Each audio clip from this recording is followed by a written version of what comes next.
for the wonderful speech. I think I've been thoroughly persuaded that next time I give a speech, I want to be very prepared.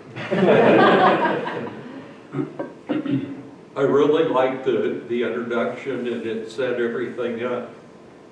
And I really liked your opening story about Lady Gaga. I think that grabbed all of our attention. You had a really good set of stats, and you had good movement up here. For me at least, the one thing that I would really like to see is much larger gestures.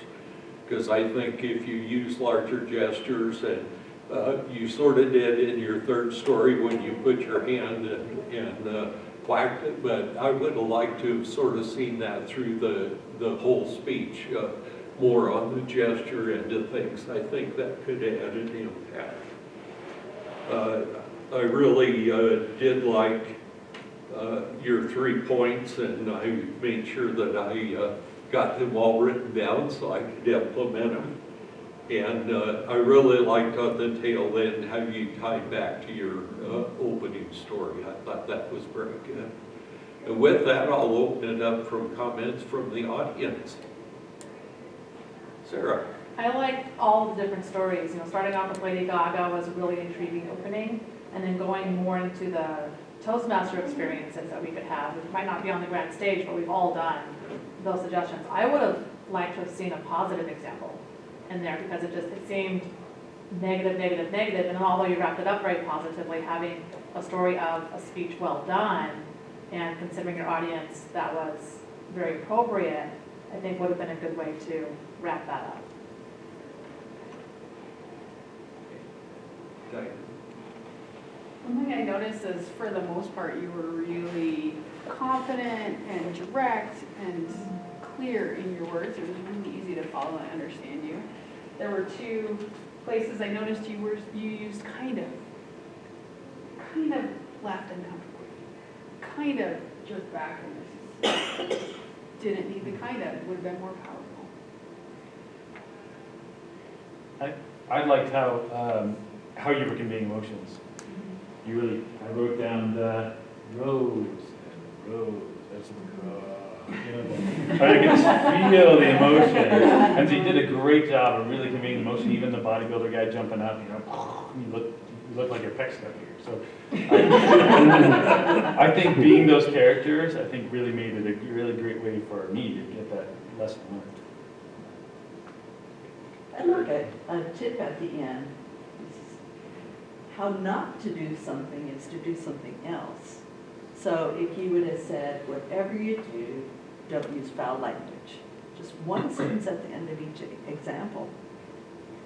Just because you can do something means that you're doing something else. So just one sentence at the end, and then at the end we'll have those key points in our minds. Yes. Reed, you've been one of my top speaking role models since moving to Colorado, and I've been watching you over the years. Very consistent, always professional, always very precise, very crisp, veteran speaker. Love how your facial expressions and gestures are always very on point with everything that you're saying.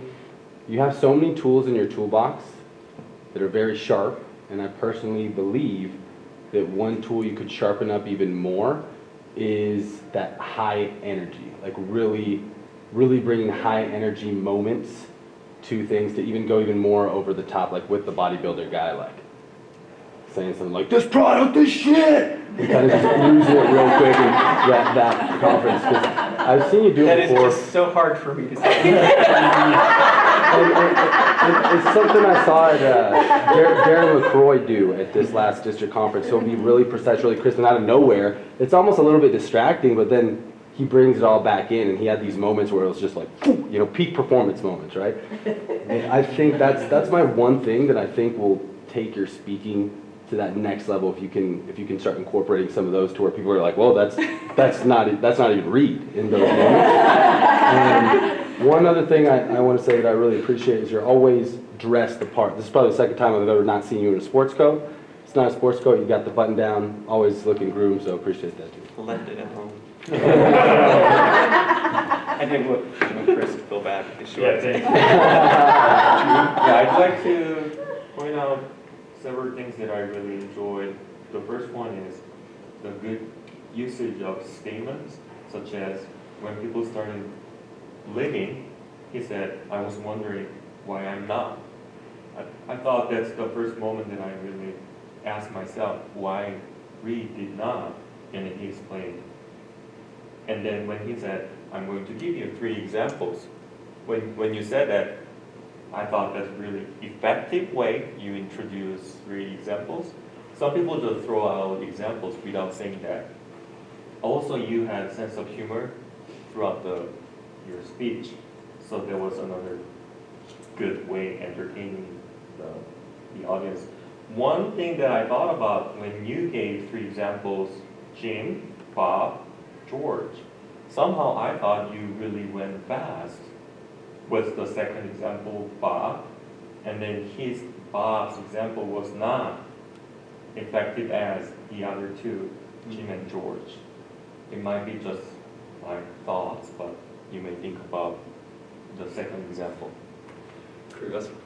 I think I want to piggyback on, I think it was Terry's comment, or somebody's comment, that was around what's the sort of takeaway that we should, right after you sort of get that climax and you got us laughing or whatever it is, it's dress the part, just because you can doesn't mean you should, sort of thing, just those little sort of, just a really snippet kind of thing, and then you can help us with those at the end, because they were embedded and we had to pull them out. I mean, I mined them out.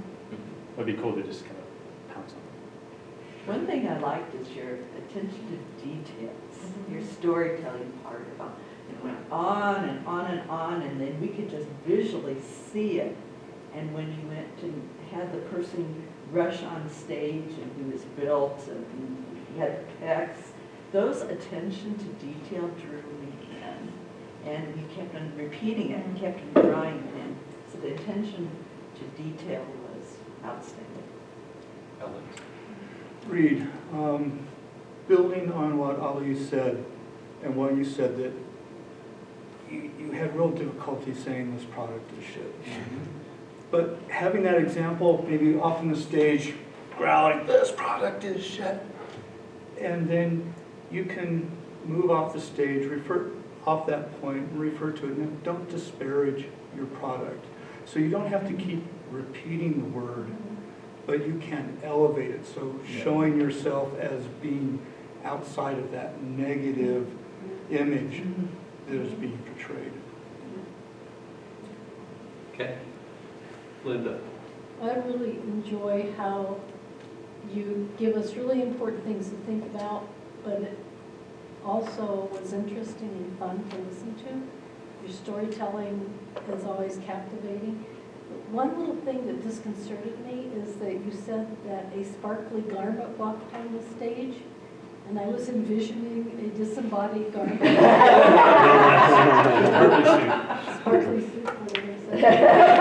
It was just a little weird thing, so you may want to think about the words and how you say that so that I don't get the image of this ephemeral garment. That's because you were talking to There was a Sarah lot of about weird that stuff. Yeah. Yeah, read and wrap up. I think the one thing is bring the energy.